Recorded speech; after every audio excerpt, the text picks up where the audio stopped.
We had a whole plan that sold abortions, and it was called sex education. Break down their natural modesty, separate them from their parents and their values, and become the sex expert in their life, so they turn to us when we would give them a low-dose birth control pill they would get pregnant on, or a defective condom, because we didn't buy the most expensive condoms, we bought the cheapest condoms.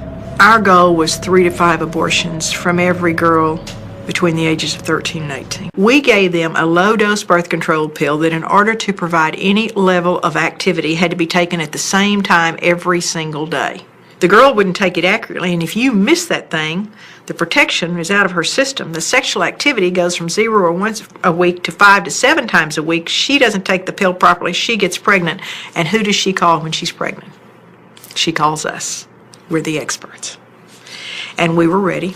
We used a script designed to overcome every single objection. That's what sales is. Overcome the objection and you get the order, in this case, the abortion.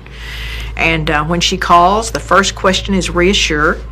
And so the girl confesses, I think I may be pregnant, and the counselor, who's really a telemarketer, that's all they're trying to do, sell over the telephone, but we call them counselors, says, we can take care of your problem, no one needs to know. And then the first question, what's the first day of your last normal period? And she gives this so-called counselor the date, and she says you're 8 weeks pregnant. She didn't say you might be 8 weeks pregnant. She didn't say you could be. She said you are 8 weeks pregnant. So she has planted the first seed in this long marketing thread, and the sad thing is, in this girl's mind, she is the expert. This is the pregnancy expert, and the next question is this good news or bad news? If it were good news, she would not be calling an abortion clinic. It's bad news, and when she replies bad news, this counselor moves right in, because now she wants to identify the fear, to use it to reaffirm that abortion decision anytime that girl moves away. And if she says, well, maybe I need to think about this, your parents will kill you, you'll have to miss drill team, the abortion's sold. Now, abortions are done through all 9 months of pregnancy, not because of Roe v. Wade, but because of Doe v. Bolte, that said for the health of the mother, an abortion can be completed through all 9 months of pregnancy. But the problem was that health was defined as mental health. And we would say to this scared young woman, you would have problems with this pregnancy should you carry it to term, wouldn't you? She'd say yes, and we'd chart it emotional health. We knew how many people, how many calls they got, and what their percentage of completion was. And their raises were based on the percentage of completed abortions. And they got bonuses. And very quickly, it was no longer about selling abortions to other women, it was about money. I saw the potential to make great money. I answered the phone at home at night so we wouldn't miss an abortion. But she is allowed to watch her pregnancy test turn positive or negative, and they would point to a chart on the wall and say, this is a positive test and this is a negative test. And if it's positive, we trained our people to reach over and grab the bony part of her elbow and squeeze. And you see, she's confused. She's hurting. She's just gotten this news that she's pregnant, and she's upset. So you grab the bony part of her elbow and squeeze to get her attention and say, if you have your money, we can take care of this right now. We knew if she went home and talked about it, her support system might help her and might tell her abortion wasn't the answer, but if she just did it right then, it was taken care of. But a certain percentage of those pregnancy tests are negative. They're not all positive. And remember, it costs the same amount of money to get a non-pregnant one in as it does a pregnant one. So if her test was negative, we had a different sales technique. We said, this test is negative, but you know, this test is not sensitive enough to pick up a very early pregnancy. You could still be pregnant and this test would be negative, and you want to know for sure today, don't you? And she would say yes, and we'd say, okay, we have another test we can do. We will just do this sonogram. And we put her on that table as I could put any man, woman, or child on that table, and I could find a pregnancy. You see, all you have to do is find a blob, and everyone's abdomen has a blob. And this girl doesn't know what a pregnant uterus looks like versus a negative one, so you just find a little blob in the abdomen. You flip it around and say, see there it is, you're pregnant. She's shocked. You grab the bony part of her elbow and say, if you have your money, we can just take care of it today. You know, we were doing 20, 30 abortions an hour if we could, at least 20. We had 21 sets of instruments. That's all we had. So we couldn't possibly bring those instruments out, clean them, sterilize them, bring the temperature up in the sterilizer and then 20 minutes sterilization, and then cool them down. Our complication rate at the end of my time, last 18 months, was when about 1 out of every 500 had a major life-changing surgery or died. We had one woman die. But because there are no real statistics, and if you can cover it up, you don't report it. And none of ours were ever reported.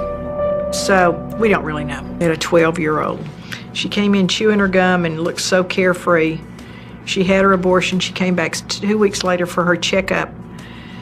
Didn't come out of the room, opened the door, and she was in there. She'd brought in a piece of glass and slit in her wrist. 12 years old. I wasn't in for all of that abortion. Somebody else was in there with him. But I went in toward the end, and I'd never seen that much blood.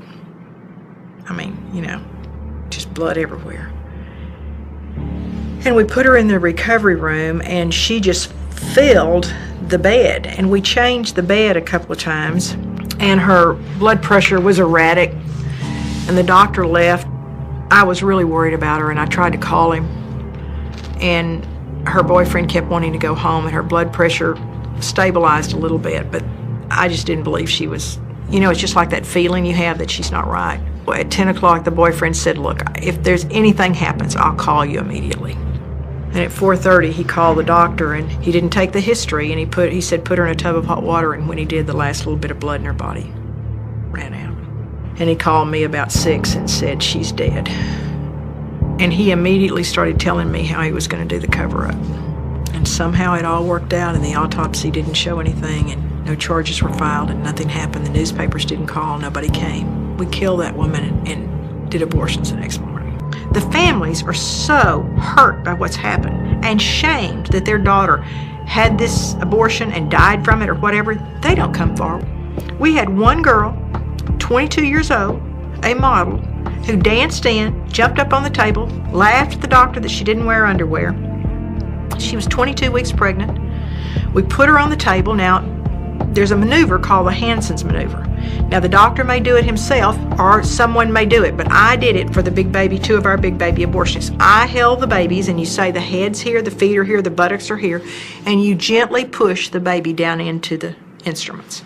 And the first time this doctor went in, he pulled out omentum. That's the lining to the intestines. He literally perforated her uterus and was pulling her bowel out her uterus with the very first time he went in with the instruments. And the second time he went in, he pulled out her bowel and he pushed it back in. Live baby. Woke the woman up, put her in my car because it's terrible advertisement to think about having an ambulance in front of an abortion clinic. You just don't want it. So we put her in my car, and we didn't take her to the hospital nearest us. We didn't take her to the hospital that would take the best care of her. We took her across town to a hospital that would help us cover up what we'd done. And this surgeon has taken this girl who has a perfectly complete baby inside her with her bowel pulled out her vagina upstairs to the operating room. 7 doctors operated on that baby, on that girl. They had to do a colostomy to resection her bowel to empty into this bag. They pulled the baby out. He rolled it into the disposable drapes and put it into the incinerator at the hospital. All 7 of those doctors falsified the records. We killed that baby that way. The doctors falsified the records. We told that girl she had an abdominal pregnancy. They have worked very hard to learn how to get Medicaid funds, and they want to increase their tax funding to $700 million a year. Abortion is a skillfully marketed product sold to a very frightened person in crisis. They buy that product expecting a fix and find it's defective. So we put a clinic out on 30. It paid for itself in the first month. It was a profit center, and we were well on the way to opening more clinics. As a matter of fact, our plan was to open 3 abortion clinics in 1983 so I could be a millionaire in 1984. They came in for 2 or 3 hours and wanted to do 20 abortions or 30 abortions and make their money and go away. They didn't care if the instruments weren't clean, and they didn't care if the instruments weren't cool. They just wanted to get their money and get through the day and go. There was a receipt on the chart. They would collect them, bring them up at the front at the end of the day. We would balance them, pay them in cash, no 1099, no W-2. But I'm certain people killing babies for a living probably reported it to IRS, don't you think? tell you, the doctors will tell you that they saw botched abortions or see botched abortions all the time. One of the reasons we were able to regulate the abortion clinics in Texas was because of the bad abortionists that had been reported. I mean, one girl died and they went in to examine the clinic and they were using rusted instruments and had no sterilizer and no hot water. But no one talks about what happens inside the abortion clinic. And everyone fights. It's the most chaotic place you can imagine. The doctors fight, the nurses fight, everybody's taking drugs, everybody's on drinking, it's, they're having an affair. I recognized I'd been involved in the death of 35,000 babies. The murder of one woman who bled to death from a second trimester abortion. 19 women who'd had hysterectomies or colostomies. And never had one appeared in the newspapers, no lawsuit. But the thing I couldn't deal with was the fact that I had taken the life of my own child by abortion. You can't deal with death and lies on a daily basis without being greatly affected by it. And nobody worked in that clinic that didn't go to the back and put babies' parts together. And even if you didn't put the parts together, there were times when you walked back there and they were on a towel. Delivering a head is very, very difficult, even at, say, 20 weeks. I mean, I had one abortionist keep a girl on the table for 6 hours trying to crush a head. He couldn't do it. I felt them taking parts out of my body. I've spent the better part of 20 years trying not to remember that, but I do. Nobody knows what